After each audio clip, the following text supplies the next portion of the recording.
Hello friends, আমি অচিন্তা। আমি চলে এলাম ইউটিউব চ্যানেল টু সাইড কিচেনে। আমরা সাথে একটা নতুন রেসিপি শেয়ার করব। সেটা হচ্ছে ছাল মাংস দিয়ে চিকেন কারি বানিয়ে দেখাবো। সেটা বানাতে কি কি উপকরণ লাগে আসুন দেখাই। তার আগে একটা চ্যানেল আমার চ্যানেলের ভিডিও ছাড়া আছে, আপনাদের যদি ভালো লেগে থাকে অবশ্যই লাইক কমেন্ট ও শেয়ার করবেন, বেশি বেশি করে শেয়ার করবেন। আর যদি আমার চ্যানেলে আপনি নতুন হয়ে থাকেন তাহলে প্লিজ সাবস্ক্রাইব করে দেবেন, নিচে বেল নোটিফিকেশনটা অল করে দেবেন যাতে আমার ভিডিও আপনাদের কাছে আগে পৌঁছে যায়। তাহলে চলুন ছাল মাংস দিয়ে চিকেন কারি বানাতে কি কি উপকরণ লাগে আসুন দেখাই।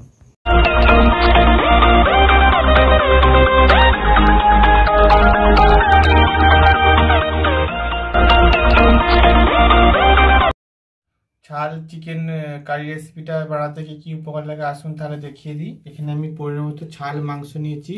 যেই মাংসটা আমরা বাজারে কিনি সেটা ছাল থাকে না, এটাতে আমি ছাল মাংস, এটাও আমি আজকে রেসিপি করে দেখাচ্ছি আপনাদেরকে। ওই জন্য এটা পরিমাণ মতো নিয়ে নিয়েছি। এখানে আমি 4-5টার মতো আলু 2 পিস করে নিয়েছি, করে ধুয়ে নিয়েছি কেটে। এখানে তেল নিয়েছি পরিমাণ মতো, সরষের তেল। জিরে গুঁড়ো নিচ্ছি পরিমাণ মতো, লঙ্কার গুঁড়ো নিচ্ছি পরিমাণ মতো, লবণ নিচ্ছি পরিমাণ মতো, হলুদ গুঁড়ো নিচ্ছি পরিমাণ মতো, আদা বেটে নিচ্ছি, রসুন বেটে নিচ্ছি পরিমাণ মতো, ধনে পাতা কুচি করে নিচ্ছি পরিমাণ মতো, একটা টমেটো ছোটো ছোটো করে কেটে নিয়েছি। এখানে 4টে লঙ্কা কুচি 2 কাঁদি করে কেটে নিয়েছি। এখানে আমি 4-5টার মতো পেঁয়াজ পিস ঝুড়ি করে কেটে নিয়েছি। চলুন তাহলে রেসিপিটা শুরু করি। গ্যাস চুলায় কড়াটা বসিয়ে দিয়েছি, কড়াটা গরম হয়ে গেছে। এর মধ্যে আমি তেল দিয়ে দেবো পরিমাণ মতো। তেলটা গরম হয়ে গেছে, এর মধ্যে আমি যে আলুগুলো কেটে রেখেছিলাম সেগুলো একটু হালকা করে ভেজে নেব। একটু লবণ দিয়ে দেবো, একটু হলুদ দিয়ে দেবো সামান্য, একটু ভালো করে ভেজে নেব।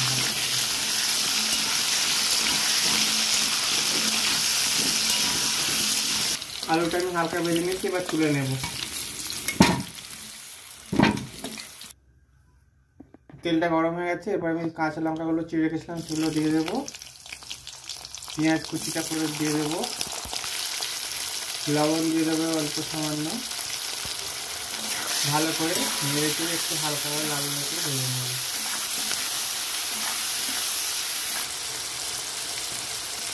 এবার টমেটো কুচিটা দিয়ে দেবো, ভালো করে নেড়ে চেড়ে একটু ভেজে নেব। আদা বাটা দিয়ে দেবো, রসুন বাটা দিয়ে দেবো, দিয়ে ভালো করে ভেজে নেব।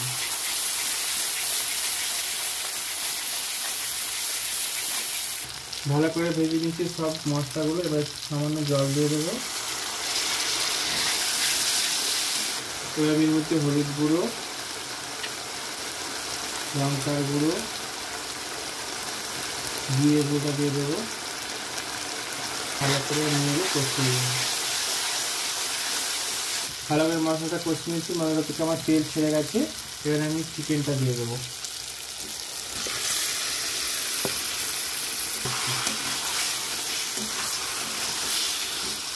ভালো করে নেড়ে চেড়ে কষিয়ে নেবো। এটা কষতে একটুখানি, তারপরে আলুগুলো দেবো। ভালো করে একটু কষিয়ে নিয়েছি, এবার আমি আলুগুলো দিয়ে দেবো। আলুগুলো দিয়েছি, এবার একটু কষে নেব। আলুগুলো দিয়ে দিয়েছি, এবার একটু মাংসের সাথে ভালো করে কষে নেব। এটা আমি বেশি জল দেবো না, এটা আমি জল বেরোতে এখান থেকে মাংস কম আছে, এটা আমি কষতে থাকবো। দেখুন কতটা জল বেরিয়েছে, আমি জল দিইনি, তো এইভাবে জল থেকে আমি আস্তে আস্তে করে এটাতে কষবো, আর জল দেবো না।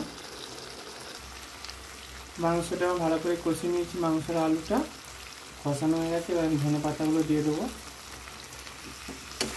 ভালো করে কষে নেব।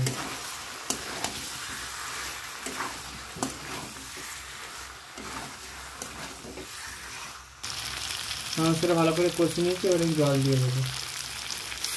জল দিয়ে দিয়েছি, এবার আমি একটু ভালো করে ফুটিয়ে নামিয়ে নেবো। আমার তো সব সেদ্ধ হয়ে গেছে, বেশি সেদ্ধ করবো না, একটু ফুটিয়ে নামিয়ে নেব।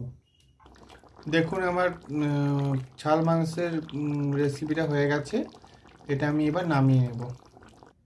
দেখুন আমার ছাল চিকেন কারি রেসিপিটা রেডি হয়ে গেছে। এই রেসিপিটা যদি আপনাদের ভালো লেগে থাকে অবশ্যই লাইক কমেন্ট ও শেয়ার করবেন, বেশি বেশি করে শেয়ার করবেন।